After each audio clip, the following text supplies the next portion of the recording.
Hello everyone, आज के इस वीडियो सेशन में हम original nature of Hindu law के बारे में डिस्कस करेंगे। इससे पहले की वीडियो में introduction to Hindu law and historical background of Hindu law already upload हो चुका है चैनल पे, तो आप जाके विजिट कीजिए, सर्च कीजिए एंड फुल वॉच कीजिए, लाइक कीजिए, कॉमेंट कीजिए और जो भी बच्चे नए हैं तो सब्सक्राइब कर लीजिए ताकि जो भी वीडियो अपलोड हो आप तक नोटिफिकेशन चला जाए, ताकि आप उसका अच्छे से बेनिफिट ले सको। जो भी बच्चे एलएलबी के एकेडमिक में है अभी और उनके सिलेबस में फैमिली लॉ फर्स्ट पेपर है, उनके लिए बहुत इंपॉर्टेंट एक क्वेश्चन आंसर की तरह होने वाला है।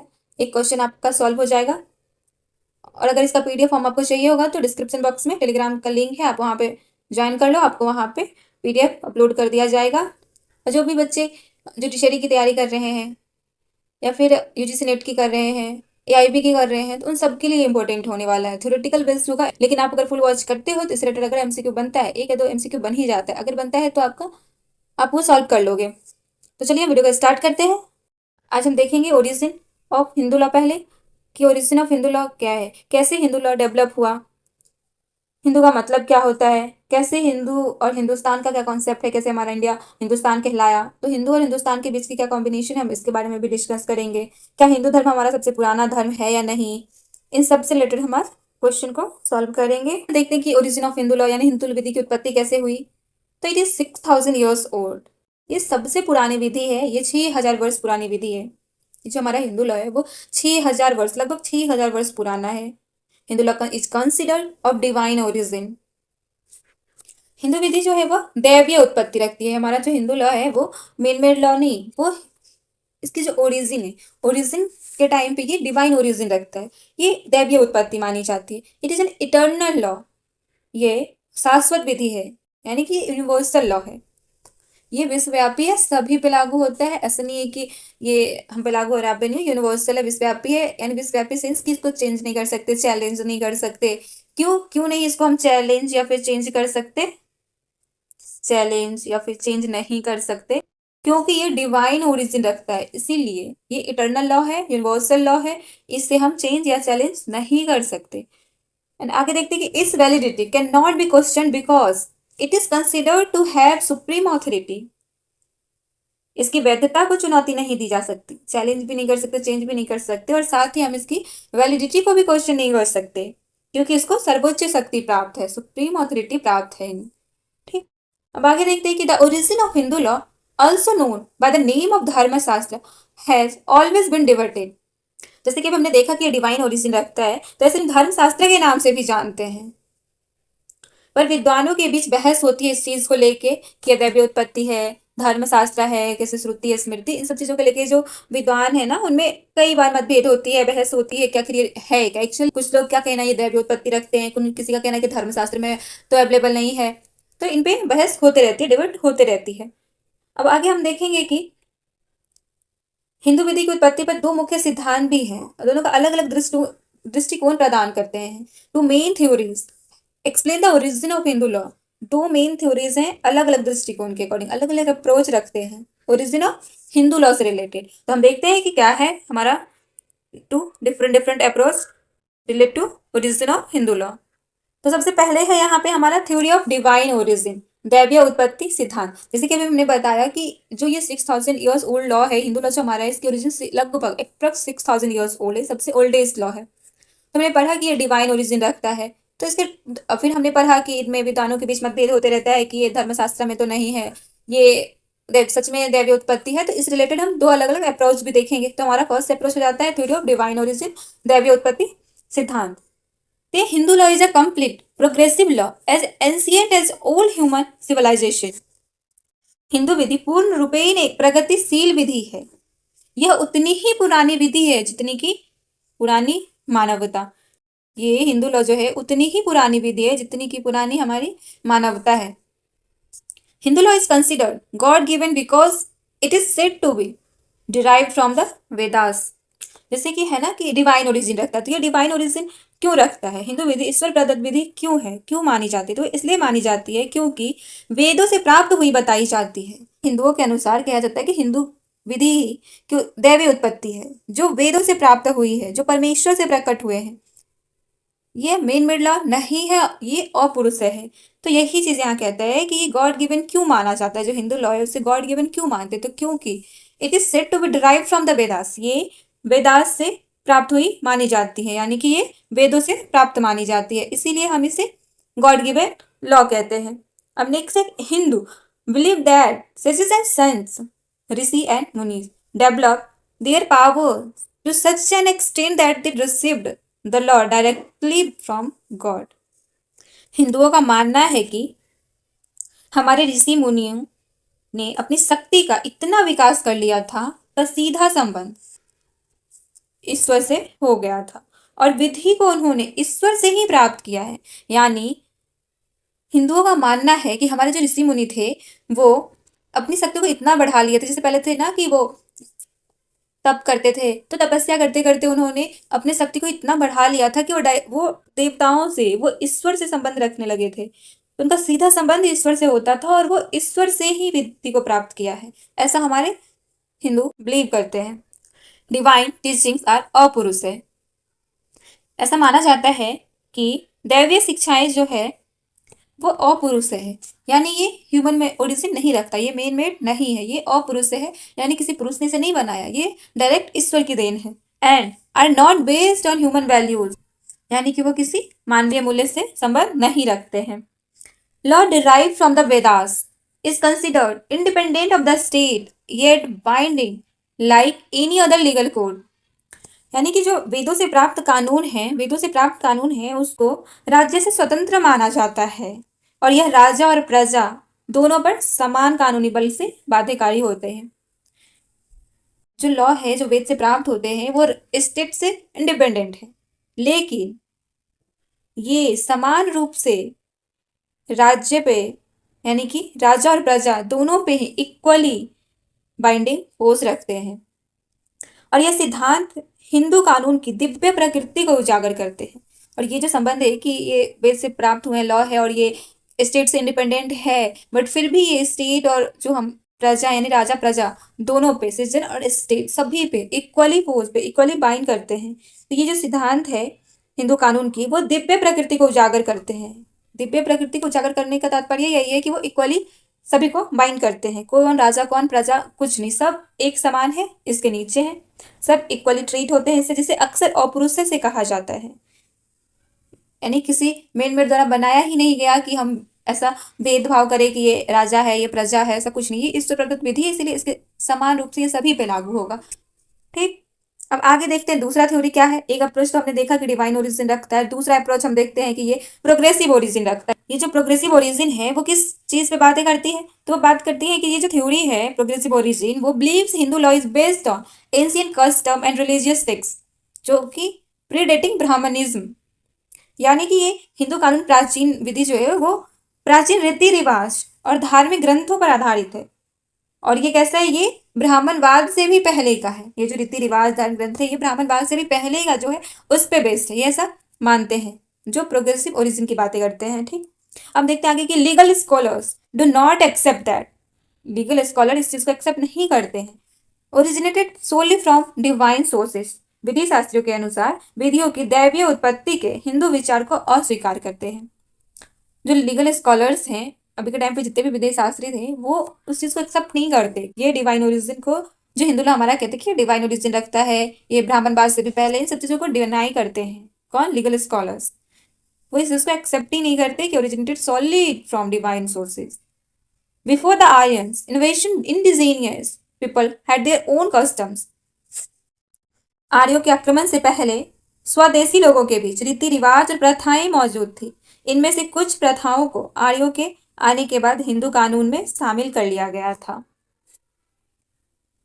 Before the Aryan invasion, indigenous people had their own customs. Some were adopted into Hindu law, other like polyandry were rejected. यानी जैसा कि हमने देखा कि कुछ प्रथाओं को आर्यों के आने के बाद हिंदू कानून में शामिल कर लिया गया था।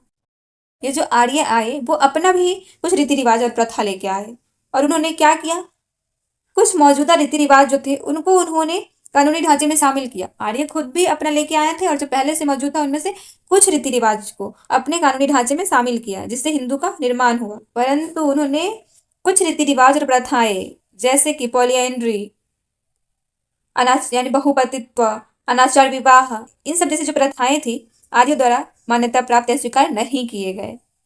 ठीक।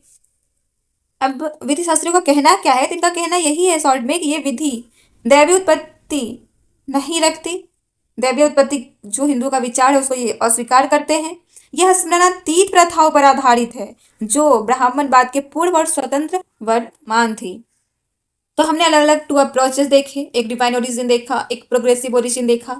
अब देखते हैं कि ये जो ओरिजिन ऑफ हिंदुला कैसे कैसे आया। पहले हमने देखा ना कि डिवाइन ओरिजिन रखा, दैवी उत्पत्ति ऐसे ऐसे, फिर आर्य आए कैसे आए, फिर लीगल स्कॉलर इसका कैसे बहिष्कार करते हैं, क्या एक्सेप्ट करते हैं नहीं करते। तो ये सब हमने देखा कि वो दैवी उत्पत्ति को नहीं करते, वो ब्राह्मणवाद से भी नाखुश चल रहे हैं, उनका कहना है कि नहीं। फिर इसमें हमने देखेंगे आगे जाके कि कुछ जूरिस्ट भी आते हैं जो स्टेट वगैरह की बातें करते हैं, जैसे इनका कहना होता है कि ये स्मरणातीत प्रथाओं पर आधारित है, ना ब्राह्मणवाद के पूर्व की, ना कि ये किसी ईश्वर की देन है। तो इन सब चीज़ों पे डिस्कस हो रही थी कि नहीं, कुछ जुरिस्ट का कहना था कि ये दैवीय उत्पत्ति है, कुछ का कहना था ब्राह्मणवाद है, कुछ का कहना था नहीं ये कुछ स्मरणातीत यानी प्राचीन विधि थे जो लॉन्ग टाइम से कंटिन्यूअसली चलते चलते जो प्रथा का रूप ले लिया, वही एक्चुअली हिंदू लॉ है, वही उसकी इसकी उत्पत्ति है हिंदू लॉ की। तब आगे हम देखते हैं कि origin of the word Hindu कैसे है, यानी हिंदू हिंदू शब्द आया कहाँ से, तो थोड़ा हम उस पर भी बातें करते हैं कि the term Hindu is not to be found anywhere in the dharma shastra. जो वर्ड हिंदू है वो कहीं धर्मशास्त्र में डिफाइन नहीं है, वो कहीं धर्मशास्त्र में नहीं मिलती, कहीं ये स्मृति श्रुति से तो नहीं मिलती। तो इन पे भी हम देखेंगे कि धर्मशास्त्र में तो नहीं है, तो श्रुति स्मृति में भी तो नहीं है। अब वर्ड हिंदू जो है वो फॉरेन ओरिजिन रखता है। The word Hindu came into existence through Greeks who used to call the residents inhabitants of the Indus Valley nation of as Indoi। अब ये हिंदू वर्ड एग्जिस्टेंस में आया कैसे, तो ये जो ग्रीक्स थे वो जो हमारे देश में आए, इंडस वैली थी, इंडस वैली रिवर के साइड जो रहते थे उनको ग्रीक्स इंडोई कह के पुकारे, और यही इंडोई आगे चल के हिंदू बन गया, और इसी हिंदू से हमारा देश हिंदुस्तान हो गया। ठीक। The reason this nation came to be known as Hindustan, Hindustan बनने का रीजन भी यही था कि ग्रीक्स आए, जो इंडस वैली सिविलाइजेशन जो हुई थी, इंडस वैली रिवर के आसपास के जो लोग थे उनको इन्होंने इंडोई के नाम से पुकारा, और फिर आगे चल के इंडोई हिंदू कहला गए, और इसी हिंदू से हिंदुस्तान बन गया। In history the word Hindu not only indicates a religion, ये जो वर्ड हिंदू है वो कोई रिलीजन को इंडिकेट नहीं करता, वो किसी धर्म को इंडिकेट नहीं करता है, but it also indicates a nation basically, both religion and nation. ये कोई रिलीजन बेस्ड वर्ड को ये हिंदू डिनोट नहीं करता था, ये नेशन बेसिकली नेशन को डिनोट करता था, बोथ रिलीजन एंड नेशन, ये सिर्फ रिलीजन को इंडिकेट नहीं करता था।